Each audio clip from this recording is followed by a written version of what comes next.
Well, welcome to our study on the book of Revelation, the Apocalypse of St. John.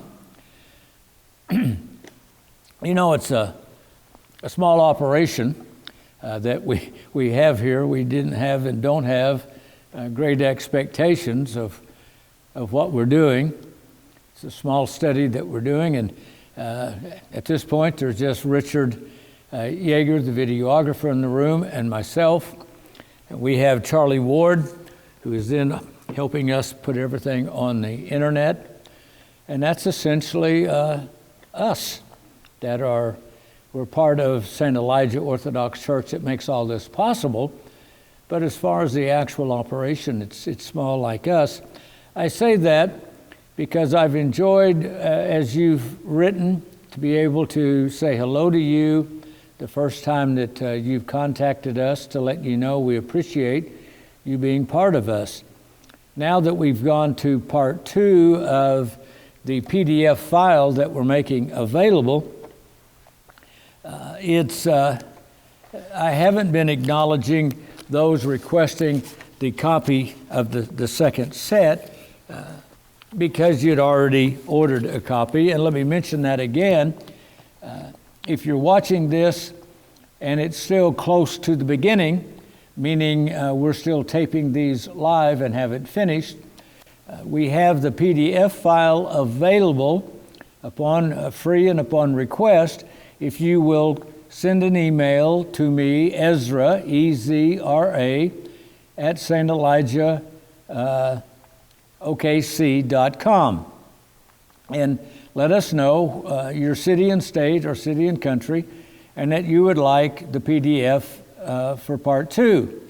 And many of you have already done this. Some of you have done it, and it may have been the first time you've done this, and you didn't get part 1, and I perhaps have not said hello to you. And so I want to apologize to you for not having said hello. I don't have any kind of sophisticated tracking system or list of names that have contacted us, and so I don't know if everyone has contacted us before or not. But having said that, and by way of introduction, I am going to make this comment. I received an email on Saturday that the message line said "Small World," and it was from a lady named Maria, who lives in Montreal, Canada. She said in her email that she had been born on the island of Rhodes in Greece. And as you recall, Rhodes is one of the Dodecanese islands off the coast of Greece. And she said that in listening recently, she has just picked up on these, found us on the internet, back on episode 1 or episode 2, that in, I think, episode 2 that she was watching this last weekend, that I had greeted a Vasilios from the Dodecanese Islands, originally, living in Tauville, Switzerland. She said, "That's my cousin." Actually, her father and his father are cousins. That, I guess, would make these two, Maria and Vasilios, second cousins. And she said she had not seen her cousin Vasilios in many years and had lost track of where he might even be at this moment. And so she was commenting how wonderful it was to get news about this cousin of hers while having found this seminar on the Apocalypse. It just so happens, by the way, that on Sunday, the next day after getting Maria's, I received another email from Vasilios in Switzerland requesting a part 2 of the PDF for the series. I've not yet had a chance to reply to his email. It's been very, very hectic around here this morning to let him know this. So, Vasilios, if you're catching this one, your cousin Maria says hello to you, and I guess I could forward her email to you or vice versa, so the two of you could then be in contact directly to each other. So we did not know that we were a family reunion location, but we're delighted that people from all over the globe, scattered families from all over the globe as well, by the grace of God, somehow have found our little location on the internet and are watching. Well, today we do episode number 9, which is chapter 7 in our course manual, which, by the way, by the time we finish the live broadcasting and taping of these sessions, by God's grace and willing, we hope to have this available in a published form as a book from Amazon.com under the author name Ezra Ham, H-A-M. So let us begin now with chapter 7, episode number 9. We are in that section of the Apocalypse containing the letters to the 7 churches. In our last episode, we looked at Ephesus and Smyrna, and today we want to begin reading and studying the letter to Pergamum, also in some translations called Pergamus. Revelation chapter 2, verse 12. And to the angel of the church in Pergamos write, these things says he who has the sharp two-edged sword. I know your works and where you dwell, where Satan's throne is. And you hold fast to my name, and did not deny my faith, even in the days in which Antipas, my faithful martyr, who was killed among you, where Satan dwells. But I have a few things against you, because you have there those who hold the doctrine of Balaam, who taught Balak to put a stumbling block before the children of Israel, to eat things sacrificed to idols, and to commit sexual immorality. Thus you also have those who hold the doctrine of the Nicolaitans, which thing I hate.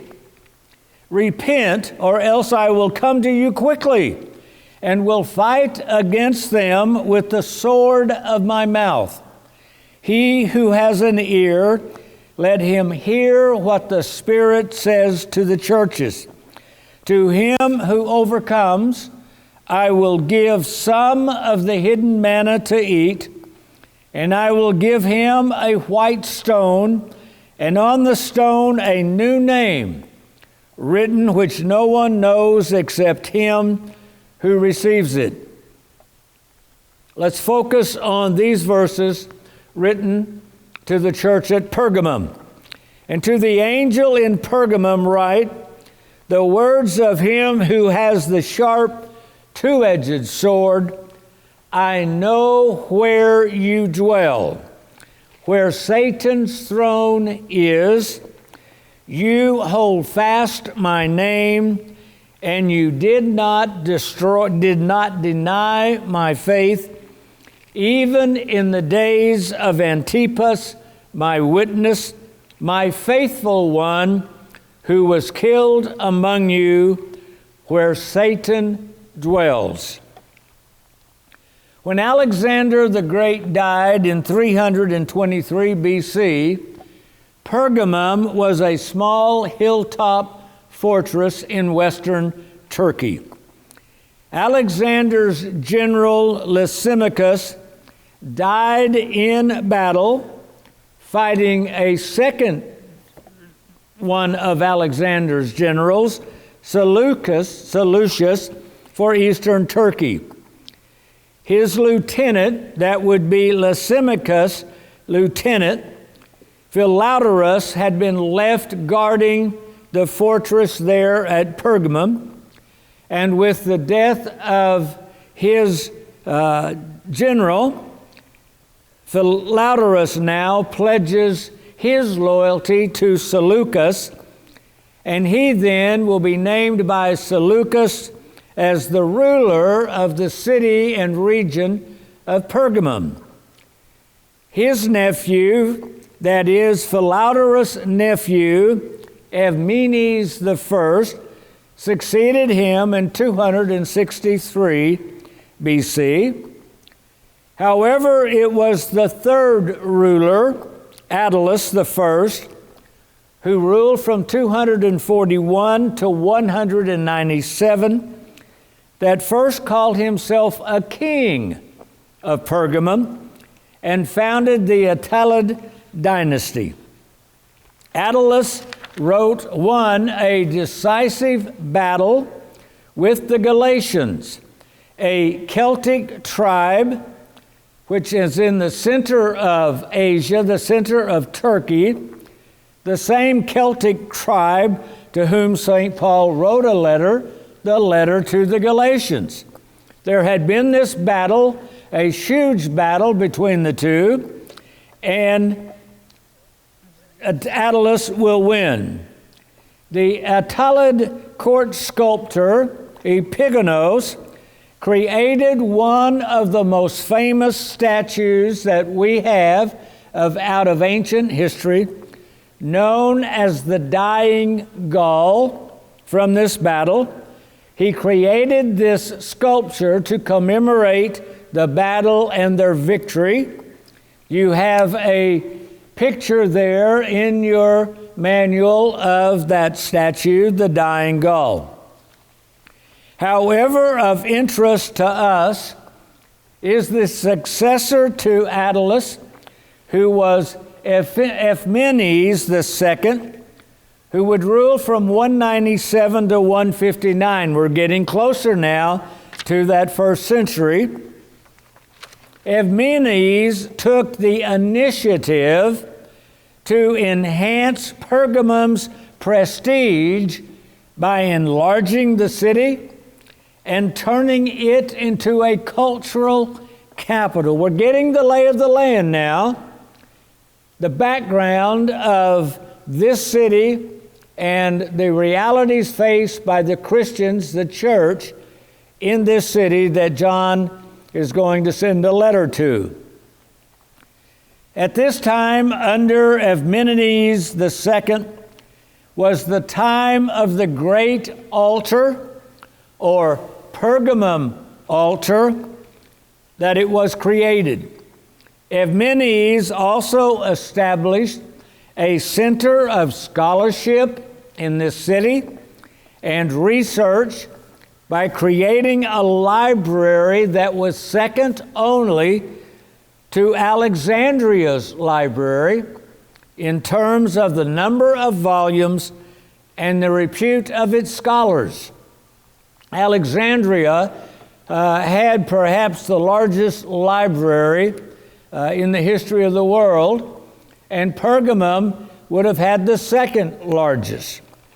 Now, the Greek king of Egypt did not want another library inside the Mediterranean world that was trying to rival the library of Alexandria in Egypt. So the king of Egypt blocked the exporting of Egyptian papyri to Pergamum to limit the paper necessary to build a library. You had to hand copy books and place them in your library. Without paper, you had no material to copy it on. Even we see back then, we had countries jealous of other countries and practicing embargoes of trade goods, so a different nation didn't have the material. As a result, the authorities in Pergamum encouraged instead the mass production of parchment. Parchment are the treated skins of sheep and calves, a leather-like material, which had long been used for writing purposes in the East. Parchment soon rivaled paper as a means of communication. It was more expensive than papyrus, but also more durable. Most of the works in this library were therefore written on parchment. It is from the word Pergamum that the term parchment derives. Parchment is pergamino in Spanish and pergamina in Italian. It becomes only parchment when we translate it into English. Beginning then with Epimenides II and the altar of Zeus, Pergamum now becomes a city of altars. When the Romans moved into Asia, Pergamum was the first city granted the privilege of creating a temple cult for Roma and Augustus. In 29 BC, Caesar Augustus gave permission for a cult of Roma and Augusta with a temple to be created in Pergamum. Eventually, temples and sacred sites in Pergamum included sites for Zeus, Roma and Augustus, Emperor Trajan, the Asclepium, the younger Faustina, and the Ionic temple of Caracalla and Asclepius and others that we shall see. You have there in your manual figure 26, which is a map of ancient Pergamum with a listing of all the major temples that are there. The temple of Asclepius, the sacred well, the temple of Athena, the temple of Hera, the temple of Demeter, the temple of Zeus, the Ionic altar, a second temple of Athena, the temple of Trajan.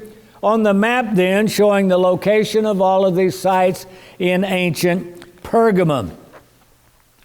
Figure 27 gives us some idea of the role and interaction of religion in the daily lives of those in Pergamum. All these religious temples and shrines, it's like a city in the 1950s here in the United States filled with multiple Protestant churches and then a few Catholic churches and high churches. You see there in the picture just a man-made picture of all of these locations of all of the religious sites, and you can see how they dominate the hills and high places of the city.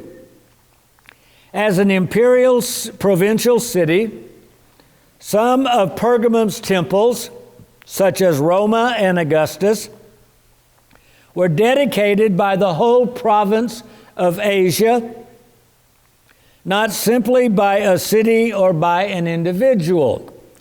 These were not just local shrines, they were signs of the province, a provincial site that drew visitors from across the Roman province of Asia, the whole western half or western end of Turkey.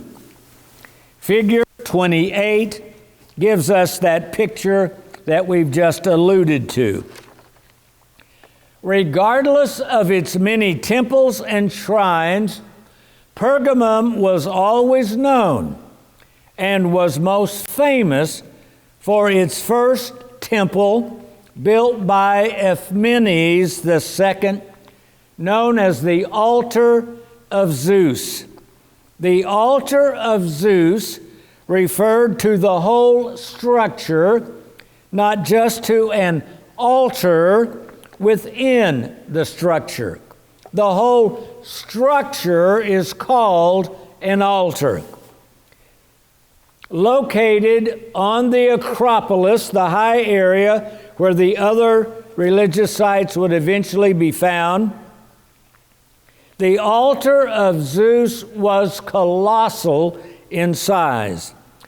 It was 115 feet wide, 110 feet deep.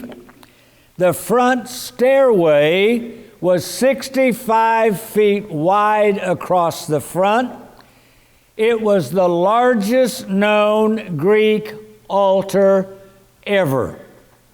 The altar of Zeus is the large structure at the lower left of the center in your figure 28 that we've already alluded to. The altar is decorated with relief scenes, carved scenes, raised scenes of the gigantomachy in Greek mythology, of this monumental battle between the Olympian gods, led by Zeus, against an older generation known as the giants or the Titans. Epimenides II chose this theme for his altar of Zeus, thereby likening Zeus' victory over the giants, over the Titans, to his own victory over the Galatians. Mythologically, the Olympian victory symbolized the victory of civilization over barbarity, and politically and militarily, Epimenides II's victory over the Galatians had the same meaning: civilization defeating the barbarians. Thus, the altar of Zeus united within itself the multiple themes of religion, politics, military victory, and social identity, of the triumph of Greek culture and civilization against the culturally antagonistic and divisive themes of the uncivilized barbarians. We have there in figure 29 the altar of Zeus as it would have been located against or beside the amphitheater there in ancient Pergamum. In the letter to the church in Pergamum, the well-known identity of Pergamum as the city of the altar of Zeus stands in the background of this letter. I know where you dwell. You dwell where the altar of Zeus is the background, which becomes in the letter, I know where you dwell.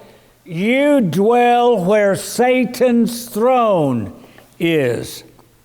You see, the writer, he who has the two-edged sword, writing using John as his writer, is telling the church it isn't Zeus, but Satan that is your problem.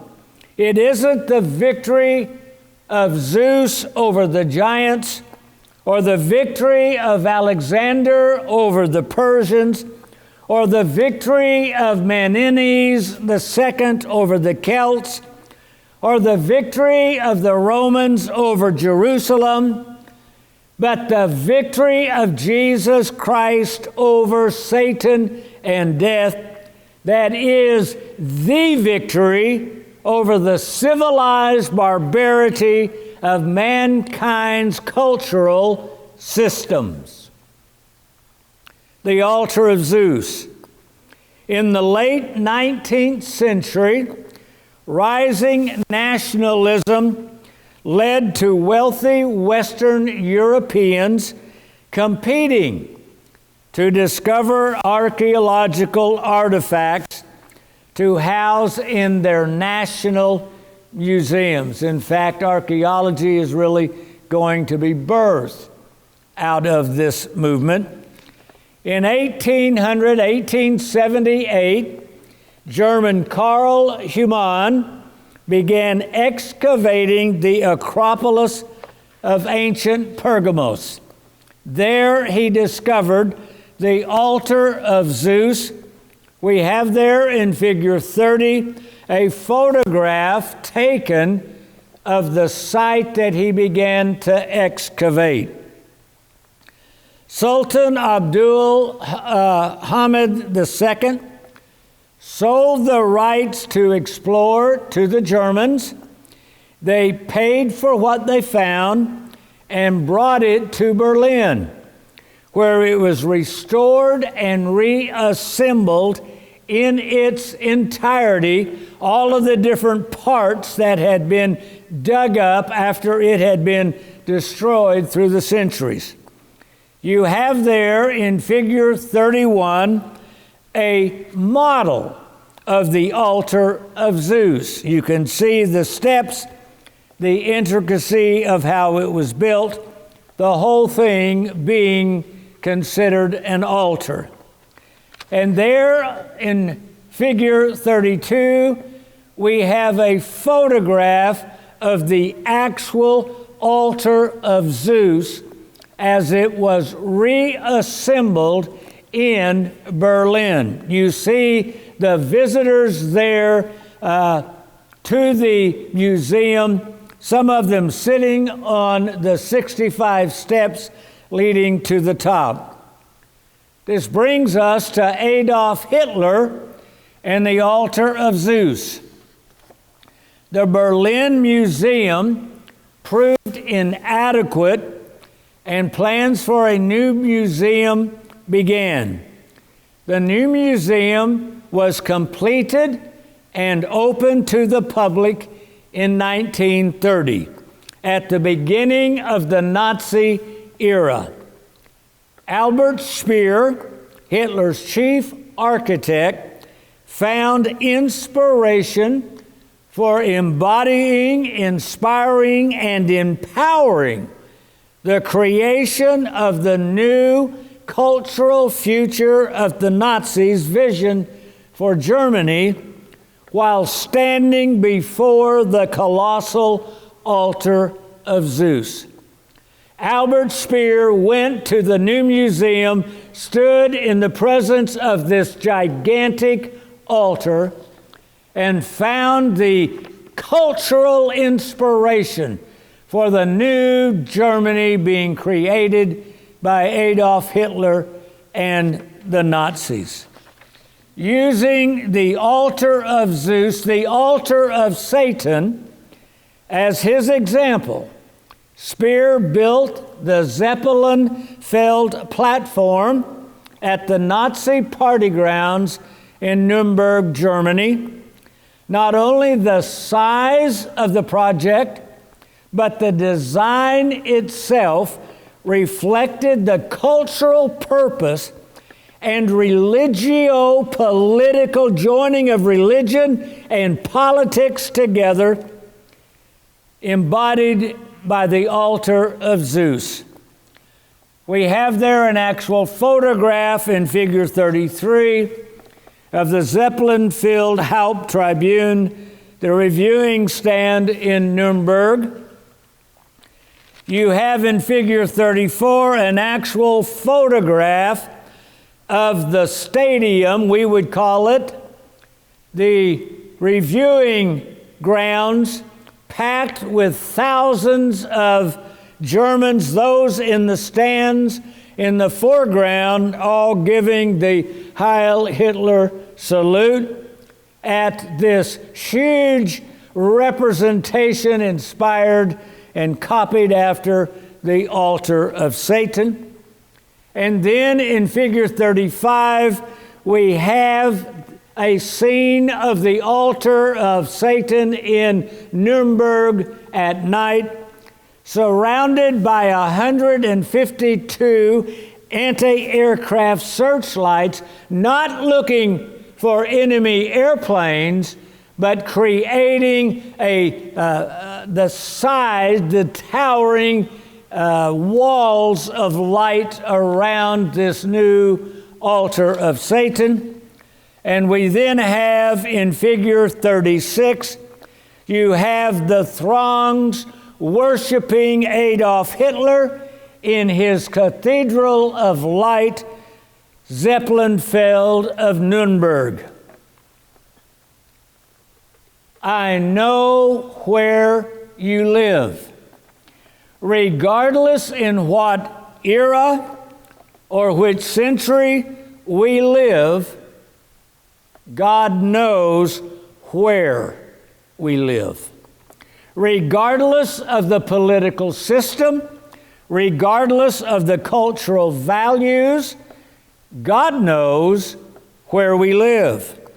Regardless of our heritage, our values, and our vision for the future, God knows where we live. Regardless of how we sell it, regardless the rhetoric, God knows where we live.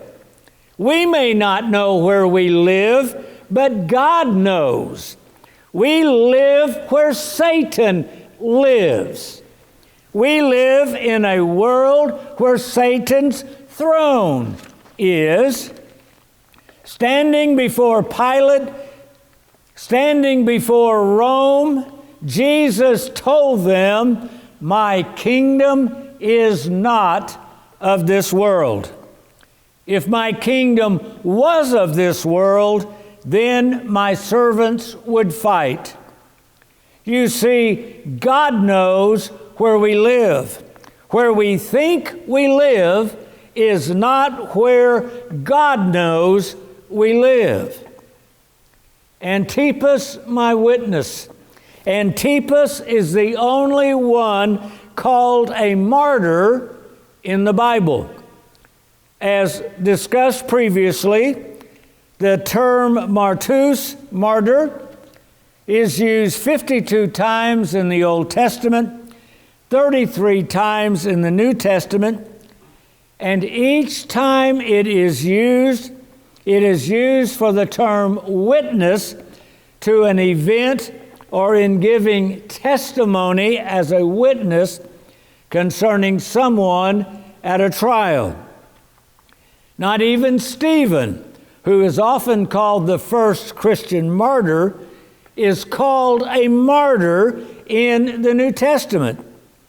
Only Antipas of Pergamum is called my martyr Antipas. Antipas, having been ordained and consecrated by the Apostle John, was the bishop of Pergamum. He was martyred in Pergamum in 92 AD during the reign of Domitian. Even as those who made their living from the temple of the Greek goddess Diana had attacked St. Paul for damaging their loss of revenue. He had messed up the local economy by proclaiming a god greater than their local gods. Likewise, the priest and others in Pergamum who made a living from people worshiping the pagan gods and goddesses found the demons themselves confessing how afraid they were of Antipas. People were afraid to come because the demons were afraid to come to their altars in Pergamum. People didn't attend. Offerings dropped off. They didn't buy sacrifices. They didn't buy trinkets. They didn't buy statues. The economy suffered because the crowds of pagan worshipers had declined. And it was because of the bishop Antipas proclaiming the gospel of Jesus Christ in the city. And how, because of Antipas, the demons had been obliged to even leave the city themselves. Therefore, in order for the demons to remain in Pergamum, the pagan priest assembled a large number of people against Antipas and interrogated him, trying to force him to deny Christ and worship idols. Antipas said to them, "When your so-called gods lords of the universe are frightened of me, a mortal man, and must flee from this city. Do you not realize by this that your faith is a delusion? The saints spoke to them further then about the Christian faith as the one true saving faith.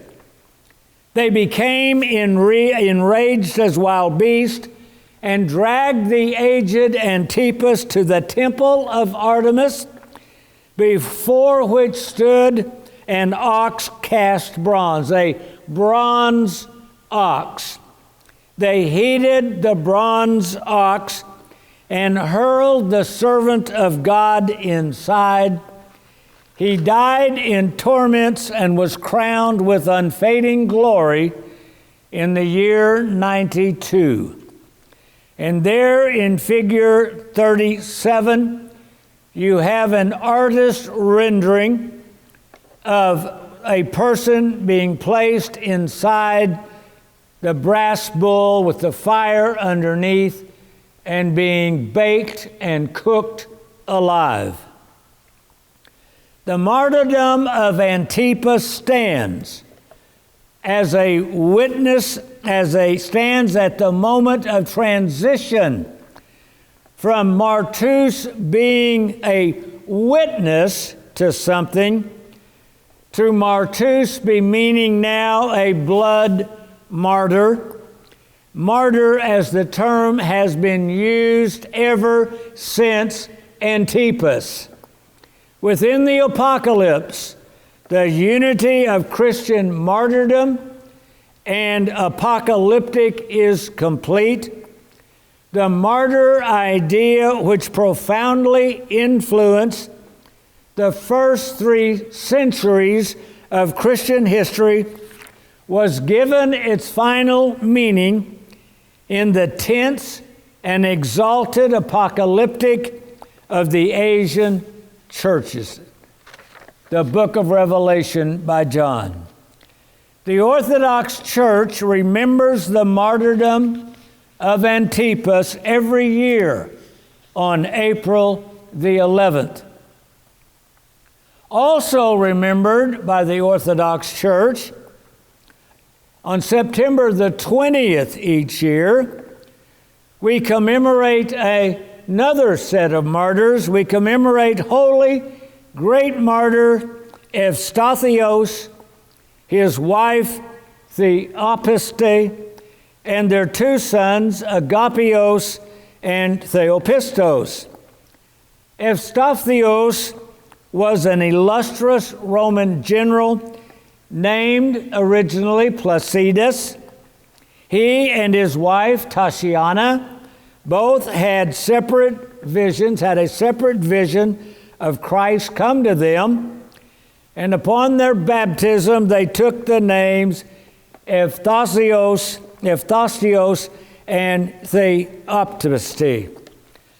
When the family refused to sacrifice to the idols, a public sacrifice from which no Roman general could be absent, the Emperor Hadrian had them put in a large bronze device in the shape of a bull, which was heated with fire until they died.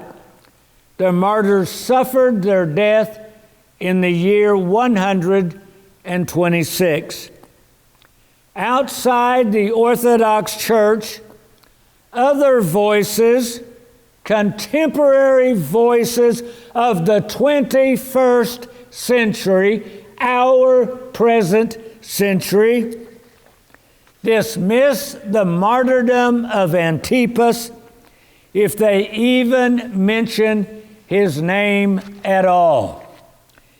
Candida Moss, professor of New Testament and Christian origins at the University of Notre Dame, in a series of books, has set out to discredit the reality of Christian martyrdom in a sequence of books. In 2010, she published The Other Christ, Imitating Jesus in Ancient Christian Ideologies of Martyrdom.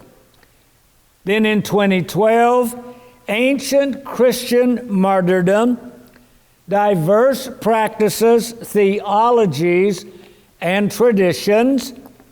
And then in 2013, The Myth of Persecution, How Early Christians Invented a Story of Martyrdom. You see, Moss is part of a growing movement of scholars occupying prestigious chairs of religion and theology at equally prestigious universities, a movement committed to discrediting creedal Christianity, the Christianity of the 7 ecumenical churches, the 7 ecumenical councils, by arguing for multiple and equal ancient Christianities, plural, including those Christianities deemed heretical by the official creedal church and its ecumenical councils. In the same way that Rome could automatically consider Christians to have been Jews to start with, Moss considers heretics to have been Christians as well. She says we should not speak of an ideology or theology of martyrdom in the ancient church. That is, we should not limit ourselves to the martyrdom of Christians within the creedal church. We should also include as well the martyrdom of those deemed heretics by the creedal church, because implied they were also Christians. Just as we speak of ancient Christianities, Moss is saying, we should speak of ancient ideologies of martyrdom. It is outside our purpose to engage in a debate with such voices. However, a reply is warranted. The issue is over the scale and quantity of the martyrdom. It is certainly accurate that there was no prolonged empire-wide martyrdom of Christians. It is also correct that the creation of the literary genre telling the stories of the martyrs did occur, especially after Constantine. However, the issue of scale and quantity is a contemporary judgment from the 20th century of martyrdom only being mass extermination, such as the 6 million killed in the Jewish Holocaust in Nazi Germany, or the estimated 50 million Orthodox priests, monks, nuns, and Christians killed in communist purges of Lenin and Stalin in Russia. In the 20th century, martyrdom became a synonym for extermination. Using extermination as a synonym for martyrdom, 21st century voices claim there was no martyrdom in the first 3 centuries of Christianity because there was no wide-scale effort to exterminate Christianity. Now, this, of course, is a sleight-of-hand linguistic trick. Let us consider a different term for the moment, the term massacre. Every American school child knows of the Boston Massacre of 1770. Everyone knows the term. It was a massacre, even though only 5 Americans were killed. 5 deaths, insignificant. It helped fuel the Revolutionary War. In 1960s, American university campuses were hotbeds of protest against the Vietnam War. On May 4th, 1970, the Ohio National Guard killed 4 and wounded 9 other unarmed students at Kent State University. 4 deaths, insignificant. The 4 deaths of the Kent State Massacre ended the protest against the Vietnam War instantly. The martyrdom of Antipas, insignificant. How many priests or bishops of our local diocese need to be martyred before the rest of us get the message? In his letter to Emperor Trajan, Pliny the Younger defined the normal approach of Rome toward Christians. Not the extermination of Christians, but the effort to motivate Christians to renounce Christ and be treated as good citizens.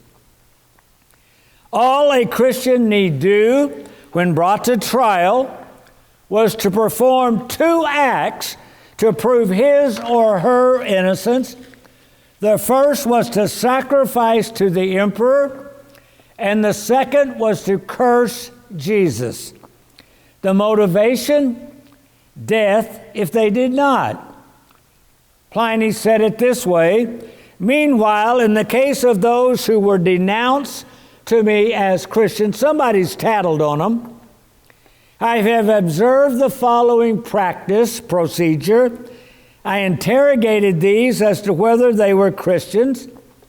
Those who confessed, I interrogated a second and third time, threatening them with punishment each time. Those who persisted, I ordered executed, for I had no doubt that whatever the nature of their creed, their stubbornness and inflexible obstinacy surely deserved to be punished. How dare you disobey Rome? How many examples of being roasted alive in a brass bull did it take to motivate, to get the attention of Christians in 92 AD? Ignatius of Antioch would be fed to the lions in 108 AD. As we've already seen, Evstathios and his wife and children would die cooked to death in a brass bull 34 years after Antipas. Bishop Polycarp would be martyred in Smyrna in 157 AD. Justin, now called Justin Martyr, was martyred in 165 AD. The martyrdom of Antipas was not an isolated non-event. The martyrdom of Antipas was the beginning. The 7 churches of Asia, all the churches within the Roman Empire, faced death over the next 2 centuries. For over 200 years, from Antipas in 92 AD until Constantine the Great's Edict of Toleration in 313 AD, every Christian within the Roman Empire lived with the threat of facing martyrdom, lived with the threat of publicly being forced to choose the emperor and life or choosing Christ and death. Not all Christians at the same time, but all Christians simultaneously everywhere under the threat. Every Christian everywhere, personally and individually, lived with the threat of publicly having to choose between the emperor and life or Christ and death. The apocalypse is written for Christians entering a period of facing death. This is what Christ in the apocalypse shows to his servants. These are the things which must shortly take place. Blessed are those who read and those who hear the words of this prophecy, and blessed are those who keep those things which are written in it, for the time is near. And there you have an actual photograph from the Bruges Museum in Belgium of a brass bull that was used to roast alive Christians. Well, this is probably heavy stuff. Let's just take a quick break, and we'll come back in a few minutes and continue then our study of the letter written to the church in Pergamum. We'll be right back. Thanks. Okay. Welcome back. We're ready now for part 2 of episode number 9. We're looking at the letter to the church at Pergamum. And we're now ready to look at the perfect storm. Invisible to us in the 21st century, powerful cultural, political, and religious forces all converged by the end of the first century to create the perfect storm. Rome, which had created the political kingship of Herod and had exempted the Jews from religious participation within the empire, felt betrayed by an ungrateful Judaism that flaunted its exemption in Rome's face. First century Judaism, making use of its exemption, understood the first century in eschatological terms, expressed in apocalyptic end-of-the-world images. These were the end times, according to the Jews. The prophecies of Daniel were being fulfilled in their lifetime in the first century. Within Judaism, eschatological apocalypticism expressed itself increasingly in a nationalistic fervor, answering the call to help God overthrow the Romans and usher in the kingdom of God. The Jews openly declared war on Rome. When St. John wrote the Apocalypse, the Jews were not yet halfway in their 70 years of war, beginning in 66 and ending in 136 AD, their war with Rome. During the same 30 years, from 66 when the Jewish war began until 96 AD, where we are now at the end of Domitian's reign. During that 30 years, Christianity was slowly being extruded from Judaism. Christianity began as a Messianic sect within first century Judaism, with the inclusion of Gentile God-fearers within the Christian sect. The issue of the inclusion of non-Jews within the eschatological kingdom of God was no longer theoretical. The conversion of the Gentiles was, in and of itself, further evidence, they thought, that they were living in the end times.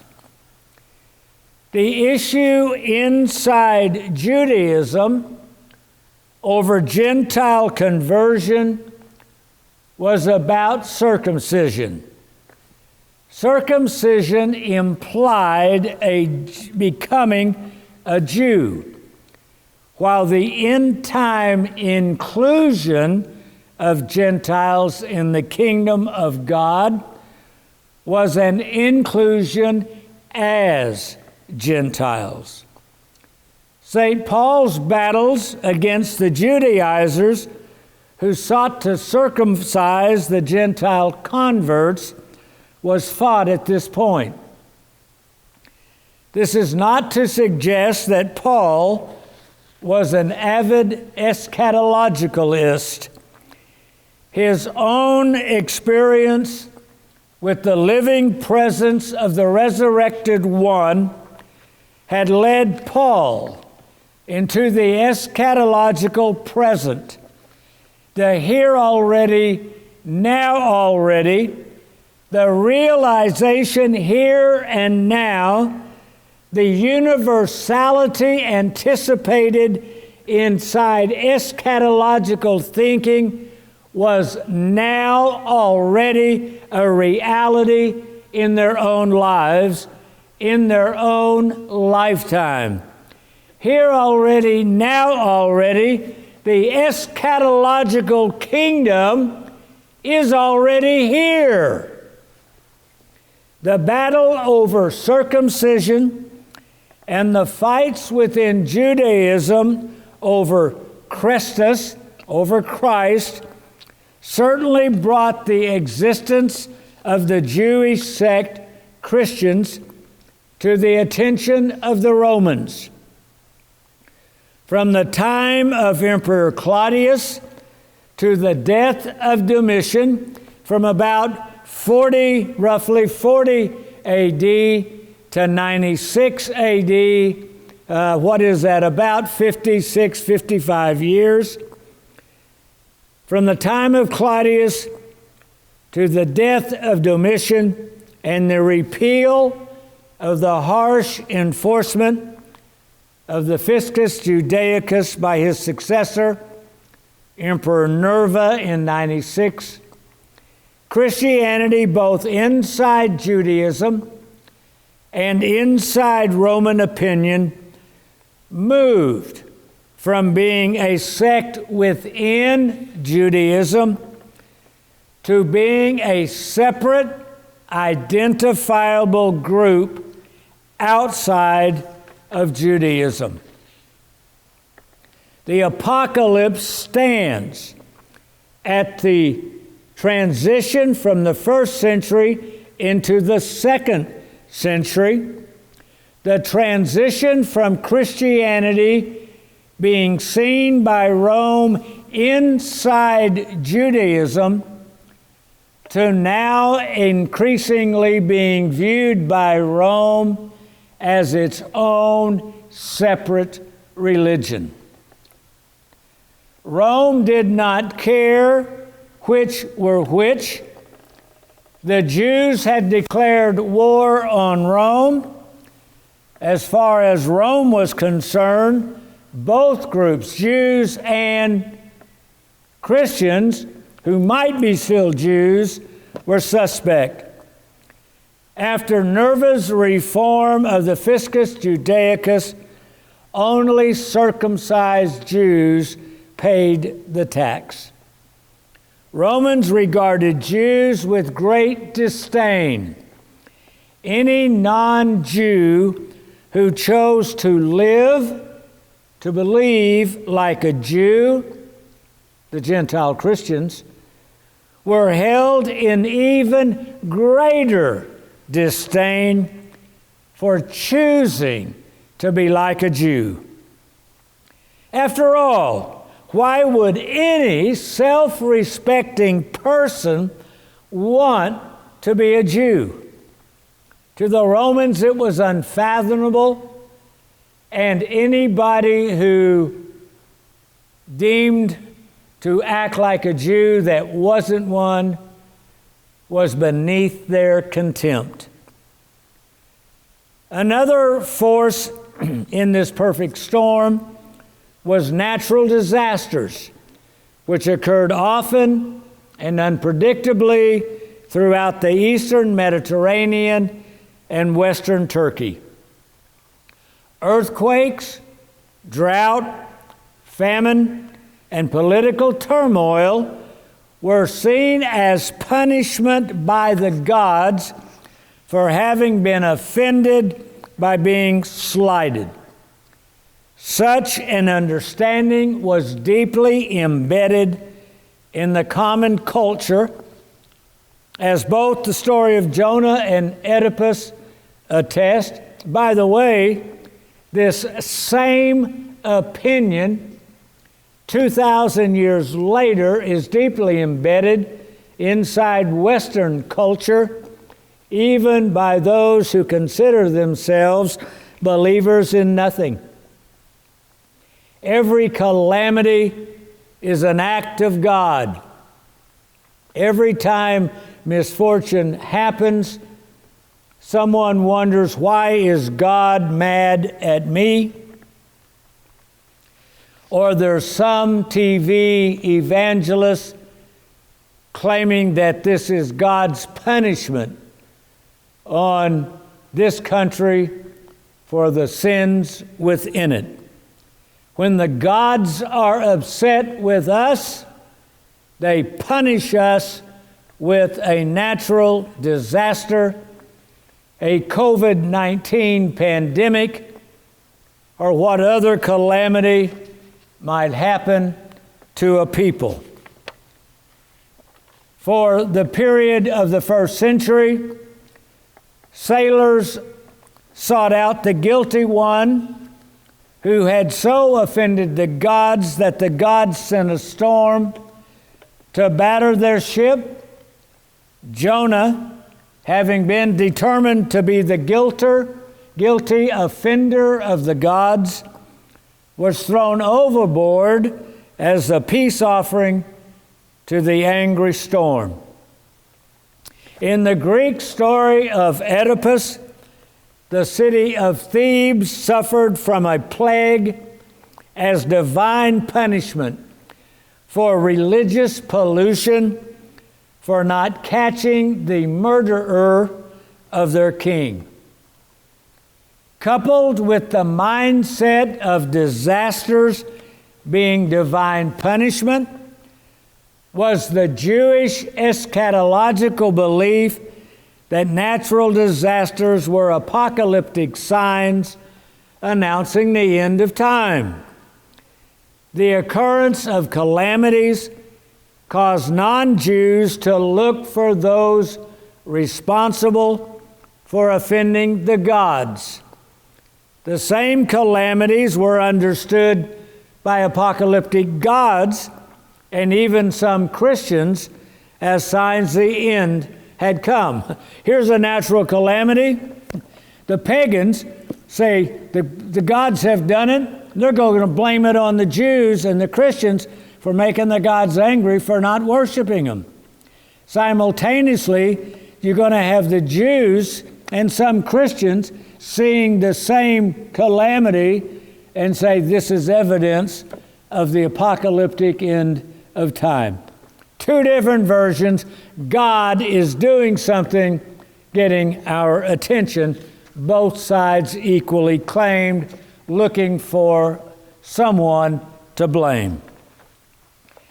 In the 90s AD, near the end of Emperor Domitian's reign, Domitian became the triggering force of this perfect storm, a storm that would last well into the next century and beyond. Financial pressures led Domitian to take energetic steps to collect the fiscus Judaicus, punish Jews pretending not to be Jews in order to escape paying the tax, and use the tax money for building imperial temples for the worship of the emperor. Secondly, Domitian's profound hostility towards any form of pagan religious unorthodoxy resulted in the punishment of any prominent citizen who lapsed too blatantly into an external religion, that is, any Roman who became interested in religions external to Rome, that is, Eastern religions from Egypt, Judaism, the Middle East, Mesopotamia, or even Persia. From the point of view of Roman pagan orthodoxy, worshiping only one deity amounted to atheism because it denied the validity of worship being given to other deities.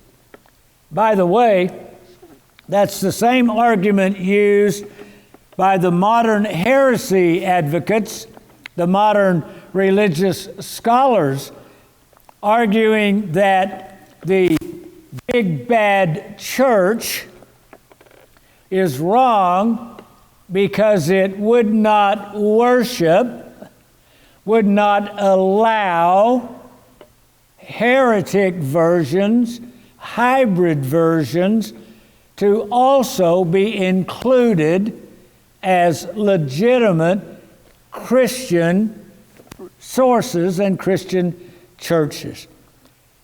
Domitian said you cannot have anything but the Roman accepted religion in the empire. The Jews were excluded because of it, and the Christians were excluded because of it. And today's modern heretical groups claim that they ought to be included in as an accepted religious Christian expression. And just like Domitian had excluded all Christians, now the big bad creedal church of the seven ecumenical councils dares to exclude them. The Roman historian Cassius Dio made it clear that Domitian targeted the Christians, that first group, on the grounds of atheism. In the same year, Domitian slew, along with others, Flavius Clemens, the consul, although he was a cousin, and his wife was Flavia Domitilla, who was also a relative of the emperor. The charge brought against them was that of atheism, a charge on which many others who drifted into Jewish ways were condemned. Some of these were put to death, and the rest were at least deprived of their property. It was under Domitian that Gentiles living like Jews were defined and persecuted.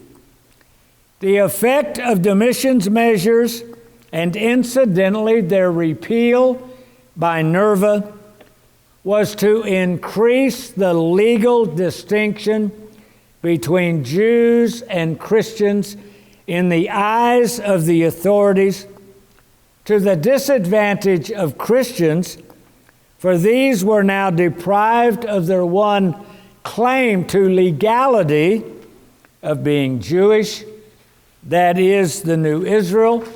You see, had they still been able to say we're Jewish, even though we're Gentiles, they could have paid the tax and been exempted the same way the Jews were exempted.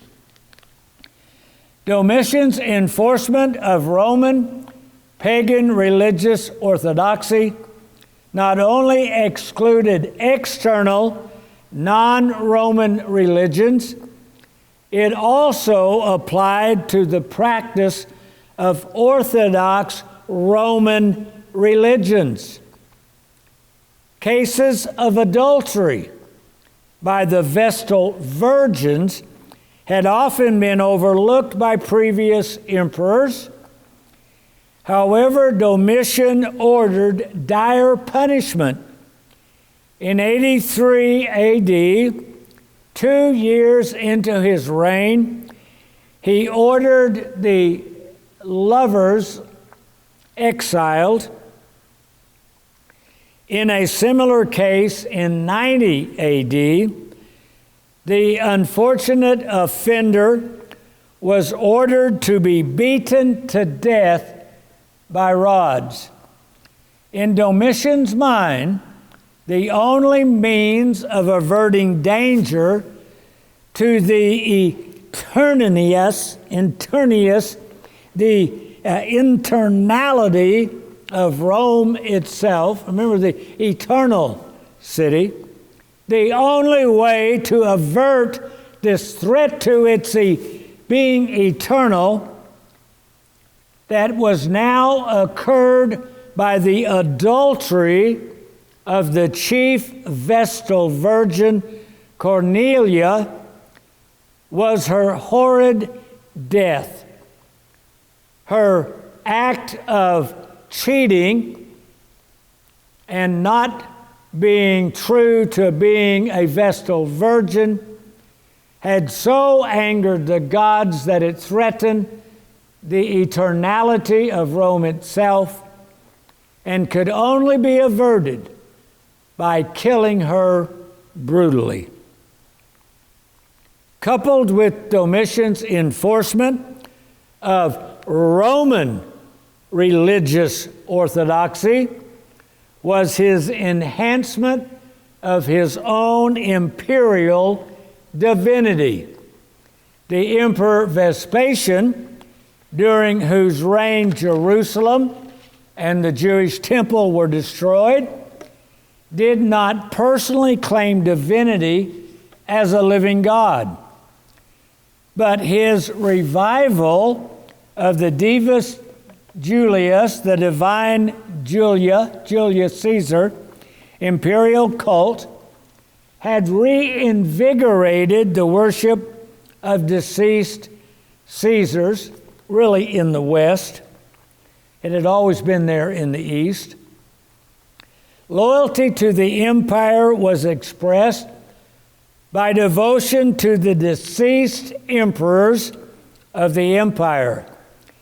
The acknowledgement that Caesar is Lord was understood as an acknowledgement of allegiance to Rome. Domitian, the son of Vespasian, his father had been emperor when Jerusalem was destroyed, remember? Domitian, the son of Vespasian, became Caesar after the unexpected death by natural causes of his older brother Titus in 81 AD. It was Titus who had been the general that sacked and destroyed Jerusalem. Within weeks, Domitian restored the cult of the ruling emperor's genius, the divine nature that is present in everyone, whereby homage was given to the personal divinity within the emperor. Caesar Augustus had acclaimed Julius Caesar after Caesar's death to be divine. As Caesar's adopted son, Augustus had then claimed the title Son of God for himself. Domitian now, on the other hand, not waiting until he was dead to be proclaimed divine, had proclaimed himself as a living divus, a living divinity, a living God. Imperial documents deemed him master and God, in Latin, Dominus et Deus. Dominus et Deus. For he even insisted upon being regarded as a god and took vast pride in being called Master and God. These titles were used not merely in speech, but also in the written documents. Domitian regarded himself as Master and God, in Latin, Dominus et Deus, but in Greek, Kyrios ki Theos, Lord and God. Which brings us then to the apocalypse and the perfect storm. Written in the 90s AD, the apocalypse was written as the perfect storm began. The perfect storm is the invisible backstory permeating the apocalypse. Or rather, it is the backstory visibly present in the apocalyptic symbols and imagery of the apocalypse. During Domitian's reign of terror, treating Christians as the pariah, the Jonah, the Antipas, and the cause of the God's displeasure, the possibility of an anti-Christian outbreak in Asia followed on a natural disaster. All of this then creates the potential possibility of blaming it on the Christians for having brought on these many natural disasters that are prone in Western Turkey in particular. By the way, one of the emails I received over the weekend, and I have forgotten exactly from which person, though I could hazard a guess, but I won't, had commented on our last episode when we discussed Smyrna as one of the cities and how we had brought it up to date into the 20th century. And in his comments, he said, and you even spoke about Smyrna, which itself 3 weeks ago, here in the 21st century, suffered another earthquake. I guess then that area is still prone to earthquakes and natural disasters. In the first century, at the end, the Christians were now the target to be blamed for every natural disaster. The livelihood of Greek cities, its economy, always tended to be precarious. And in all probability, in 92 and 93, there was a serious famine in Pisidian Antioch, this western area of the Asian province. The governor of the area appealed for a spirit of fair dealing and humanity towards the sufferers of the famine, ordering that grain was not to be sold beyond the price of 1 sesterce per modius instead of 2 sesterces, which the profiteers were charging. Don't worry about what we're talking about in terms of how much is that in our money. The point is the price was X, and the price gougers were now charging double, taking advantage of the natural disaster. I guess some things have never changed in human nature. The technology has changed, but not human nature. At about the same time, the historian Dio Chrysostom refers to a famine at Prusa in the north of the province here in Turkey. Reprisals against Christians were carried out in response to a natural disaster.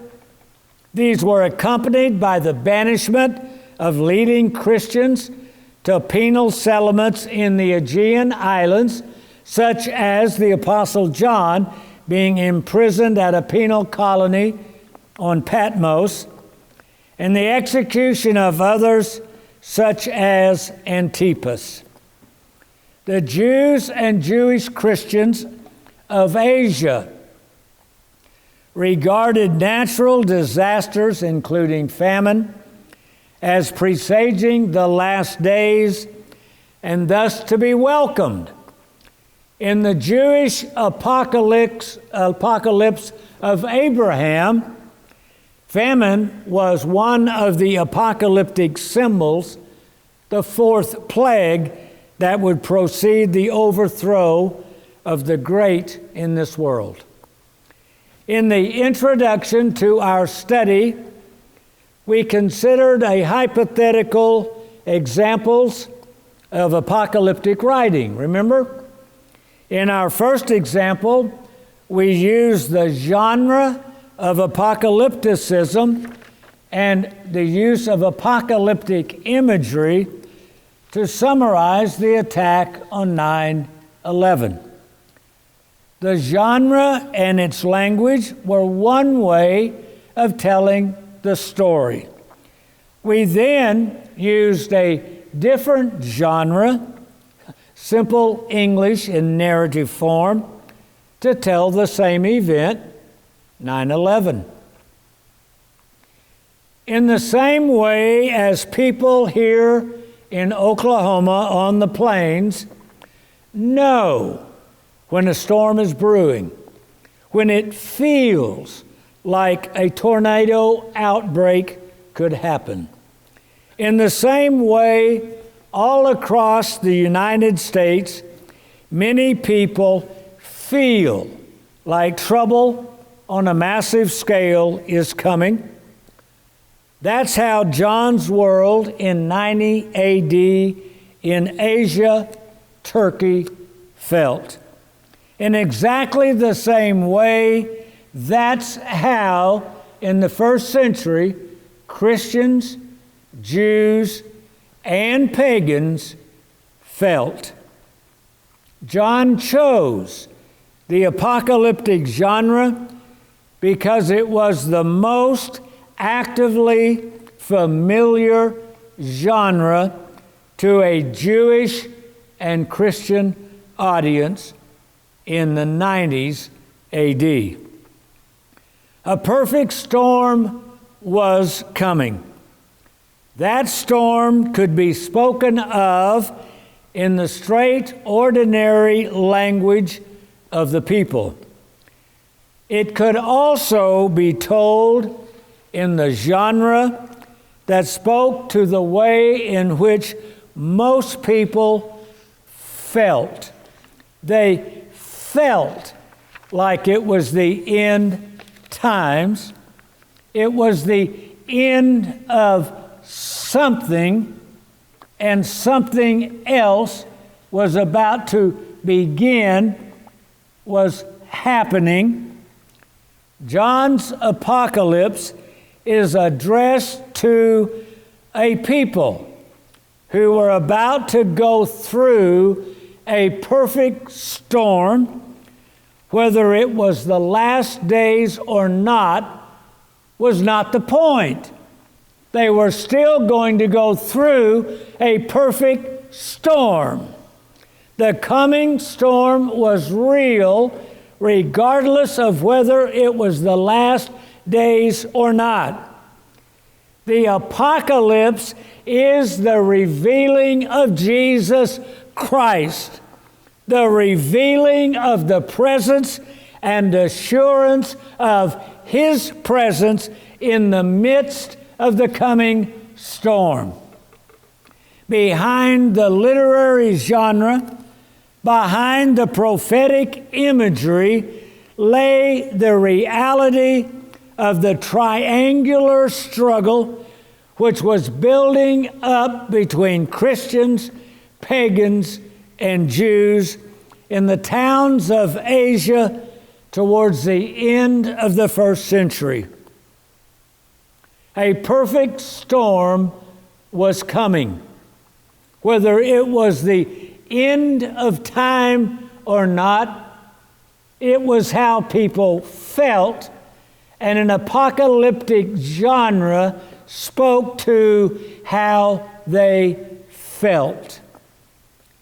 Which brings me then to Christian baptism. He who has an ear, let him hear what the Spirit says to the churches. To him who overcomes, I will give some of the Eucharist to eat, and I will give him a white stone, and on the stone a new name written, which no one knows except him who receives it. Christian baptism admits us into the kingdom. In the liturgy in which we receive the Eucharist, the life of God.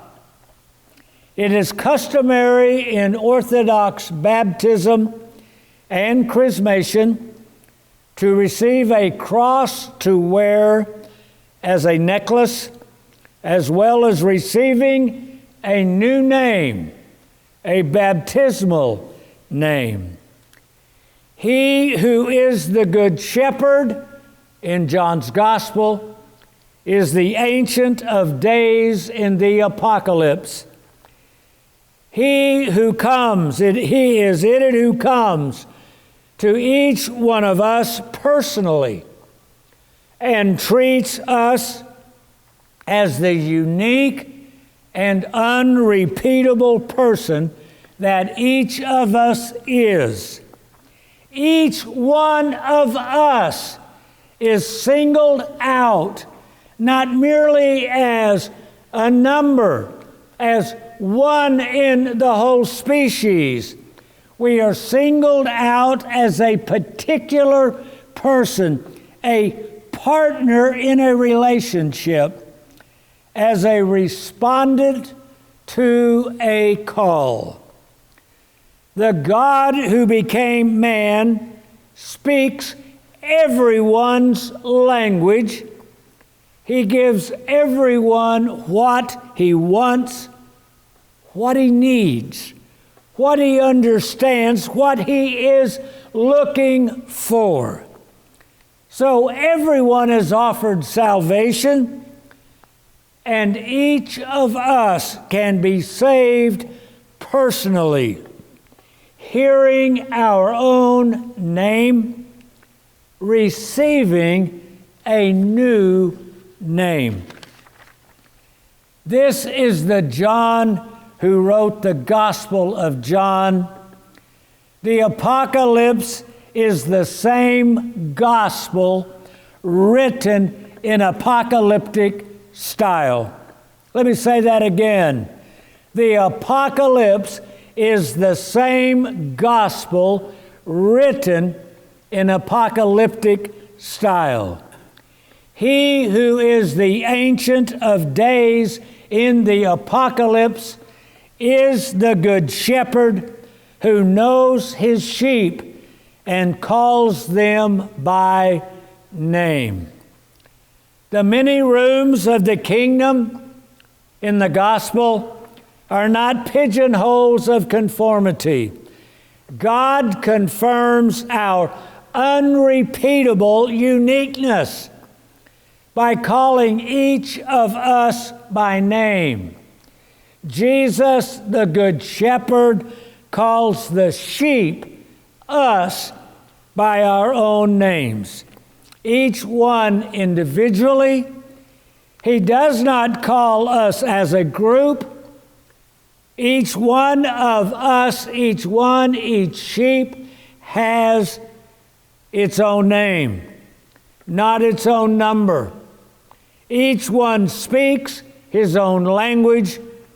Each one hears in his own language. Each one becomes a person. God loves each one equally. But equality does not mean leveling. That is a disaster, a process which is unnatural for all. Equality within the church means that each person finds his own rhythm. There is room for everyone and a room for everyone. The kingdom of God is not goose-stepping in conformity together. It is a place for abiding, especially designed for each one's own particular manner of abiding. In my Father's house, there is a particular place for abiding for every one of us. We are not made out of ticky-tacky. We are not the same. God does not treat us as the same. He treats us each equally by treating us and calling us by our own personal name. In my Father's kingdom, there is a particular place for abiding for each of us. And in the church, there is a particular place for each of us to abide this day. We are not all the same politically. We are not all the same socially. We are not all the same culturally. We are not all the same economically, but we are all accepted by and with our own name. At the chalice of Jesus Christ, everyone comes equally. Everyone receives the life of God here already, now already, in our lifetimes now, regardless of whatever storm we're in, regardless of whatever perfect storm may be on the horizon. God is with us now. He's maybe and is waiting out there in a future to come.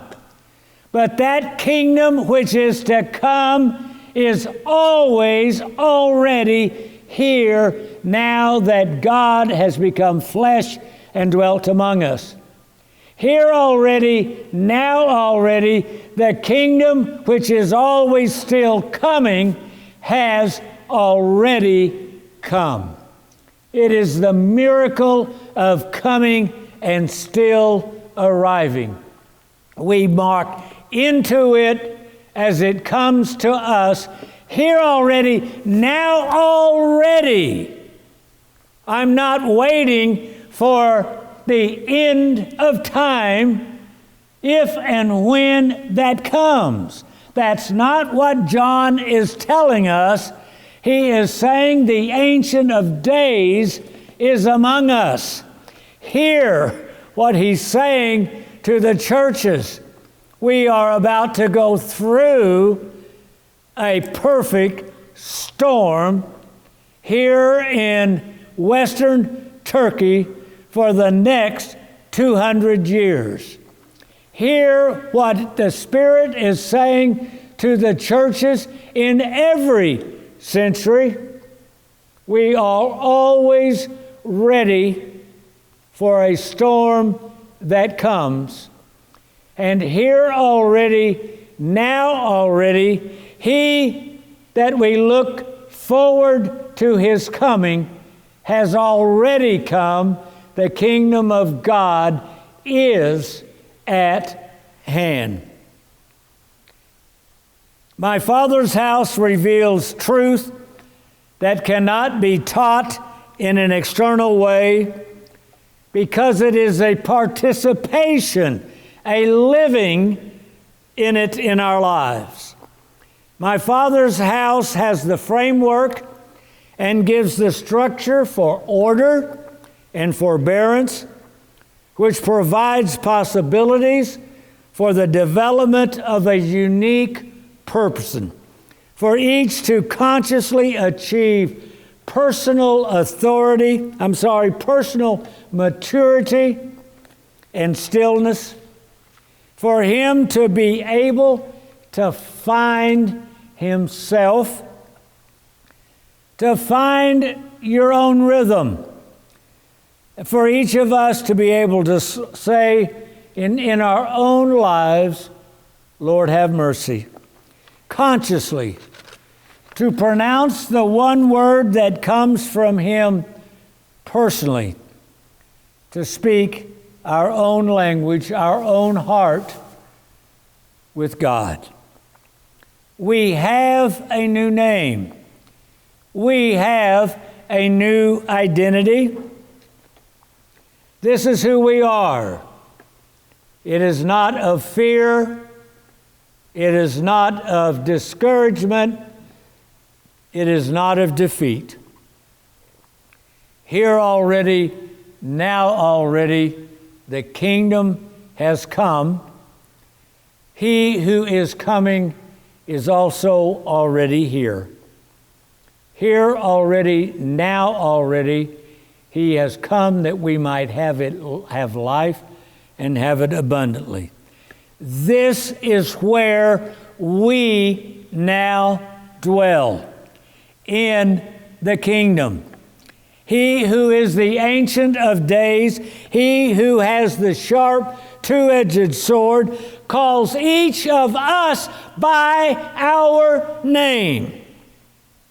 He has come to remind us where we are now living, where we really dwell. I know where you live.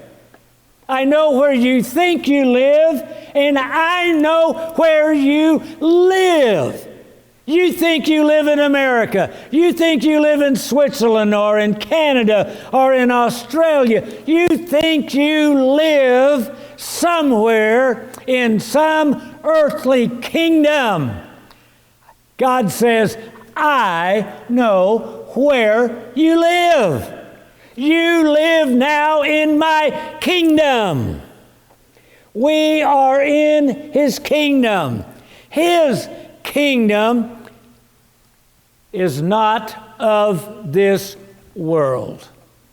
His kingdom does not carry the flag of any earthly nation.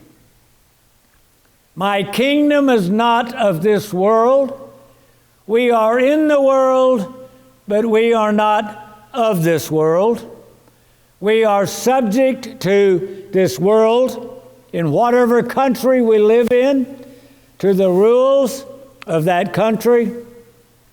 But my citizenship, our citizenship, while we may have it in the country in which we live, and we are grateful for whatever country that we call our own, our citizenship is not in an earthly nation or kingdom. Our citizenship is in paradise. God says to us, I know where you live. He who has an ear, let him hear what the Spirit says to the churches. To him who overcomes, I will give some of the hidden manna, the Eucharist, to eat, and I will give him a white stone, a new necklace to wear, and on the stone a new name written, which no one knows except him who receives it. Thank God. Thank God, thank God for this word that the Spirit has sent to the churches.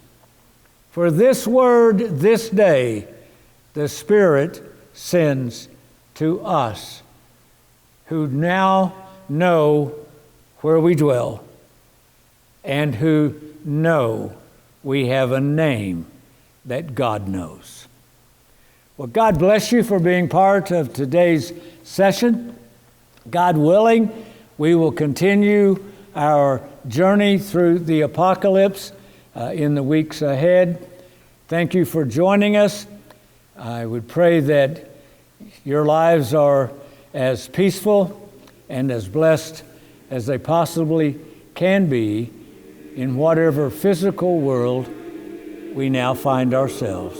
So God bless you, and I'll see you next week, God willing. Goodbye.